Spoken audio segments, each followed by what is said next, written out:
ये कहानी है एक छोटे से गांव की। यहाँ रहती थी सुमित्रा देवी, सबकी प्यारी सासू माँ। उनका बेटा आदित्य शहर में नौकरी करता था। शादी के बाद वह अपनी पत्नी ऐना, जिसे सब ये कहते थे, के साथ गांव आकर रहने लगा। शुरुआत में सब अच्छा था, लेकिन जैसे हर घर में होता है, धीरे धीरे छोटी छोटी बातें बढ़ने लगीं। एक दिन सुबह सुमित्रा देवी रसोई में सब्जी काट रही थीं। ए ने कहा, माँ, ये सब्जी ऐसे नहीं काटते, शहर में हम इसे अलग तरह से बनाते हैं।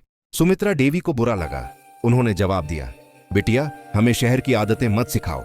यहाँ काम वैसे ही होता है जैसे मैं करती हूँ। बात छोटी थी, लेकिन दिल दोनों का दुख गया। ए चुप हो गई और घर का माहौल बदल गया। शाम को आदित्य ने दोनों के चेहरे देखे। माँ नाराज, पत्नी उदास।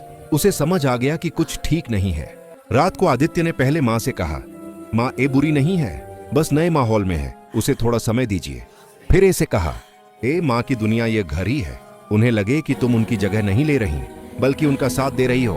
दोनों ने आदित्य की बात सुनी, लेकिन दिल अब भी भारी था। अगले दिन सुबह अचानक सुमित्रा देवी की तबीयत बिगड़ गई। ए ने तुरंत डॉक्टर बुलाया, दवा दी और पूरी रात माँ के सिरहाने बैठी रही। सुबह जब सुमित्रा देवी की आंख खुली, उन्होंने देखा ए उनके हाथ पकड़े बैठी है, खुद नहीं सोई। सुमित्रा देवी की आंखें भर आईं। उन्होंने धीरे से कहा, बिटिया, तूने मेरे लिए इतना किया? मैं तो सोचती थी कि तुझे सिर्फ अपने तरीके प्यारे हैं। ए मुस्कुराई और बोली, माँ, तरीका कोई भी हो, दिल साफ होना चाहिए। आप मेरे लिए सिर्फ सास नहीं, माँ जैसी हैं। उस दिन से सब बदल गया।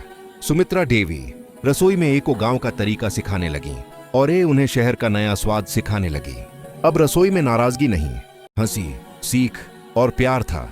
आदित्य रोज शाम को दरवाजे पर खड़ा होता, अपनी माँ और अपनी पत्नी को साथ देखता और मुस्कुरा देता, क्योंकि अब दोनों के बीच सिर्फ रिश्ता नहीं, दिल का नाता जुड़ चुका था।